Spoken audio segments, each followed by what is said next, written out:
Ganga Goya. Ya, hoy. Un eloto.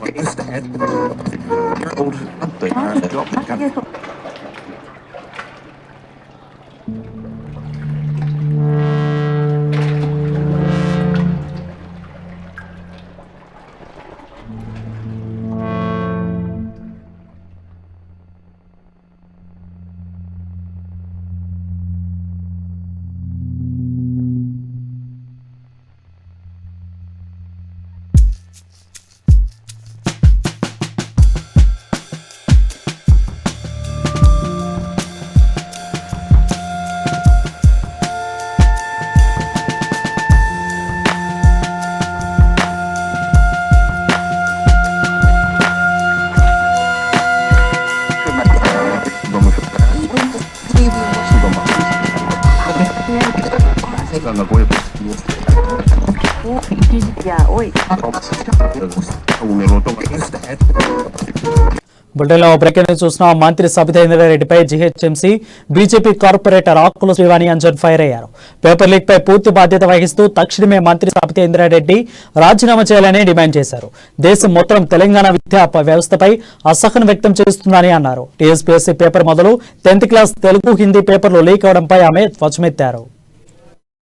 యావత్ భారతదేశంలోని ప్రజలు తెలంగాణ రాష్ట్రంలో ఉన్న ఎడ్యుకేషన్ సిస్టమ్ ఫెయిల్యూర్ గురించి మాట్లాడుకుంటున్నారు. దీనికి కారణం ఎవరు అనంటే సబితా ఇంద్రారెడ్డి, విద్యాశాఖ మంత్రి సబితా ఇంద్రారెడ్డి గారి వైఫల్యాలు. నిన్న SSC 10th Telugu paper leak అయింది, ఈ రోజు హిందీ పేపర్ లీక్ అయింది, మొన్న టీఎస్పీఎస్ పేపర్లు లీక్ అయ్యాయి. అంటే పదే ఇన్ని తప్పులు జరుగుతున్నా కూడా నిమ్మకు నీరెత్తినట్టుగా విద్యాశాఖ మంత్రి సబితా ఇంద్రారెడ్డి గారు ఉన్నారు. ఆజ్కల్ తెలంగాణ రాష్ట్రమే క్యా చల్ రహా హై అంటే ఆజ్కల్ తెలంగాణ రాష్ట్రమే పేపర్ లీకేజ్ చల్ రహా హై అన్నట్టు ఒక కామెడీగా మారిపోయింది ఎడ్యుకేషన్ సిస్టమ్. దీనికి కారణం ఎవరు? సబితా ఇంద్రారెడ్డి, ఇకనైనా నువ్వు మేలుకొని నైతికత తీసుకొని తక్షణమే రాజీనామా చేయి. You are an iron leg to the education system. ఇన్ని రోజులు ఏదో అని నేను అంటున్నానని చెప్పి అనుకునేరేమో, కానీ ఒక్కసారి గుర్తించండి మీరు. ఈ రోజు యావత్ భారతదేశంలోని ప్రజలు తెలంగాణ రాష్ట్రంలో ఉన్న ఎడ్యుకేషన్ సిస్టమ్ ఫెయిల్యూర్ గురించి మాట్లాడుకుంటున్నారు. దీనికి కారణం ఎవరు అనంటే సబితా ఇంద్రారెడ్డి, విద్యాశాఖ మంత్రి సబితా ఇంద్రారెడ్డి గారి వైఫల్యాలు. నిన్న SSC 10th Telugu paper leak అయింది, ఈ రోజు హిందీ పేపర్ లీక్ అయింది, మొన్న టీఎస్పీఎస్ పేపర్లు లీక్ అయ్యాయి. అంటే పదే ఇన్ని తప్పులు జరుగుతున్నా కూడా నిమ్మకు నీరెత్తినట్టుగా విద్యాశాఖ మంత్రి సబితా ఇంద్రారెడ్డి గారు ఉన్నారు.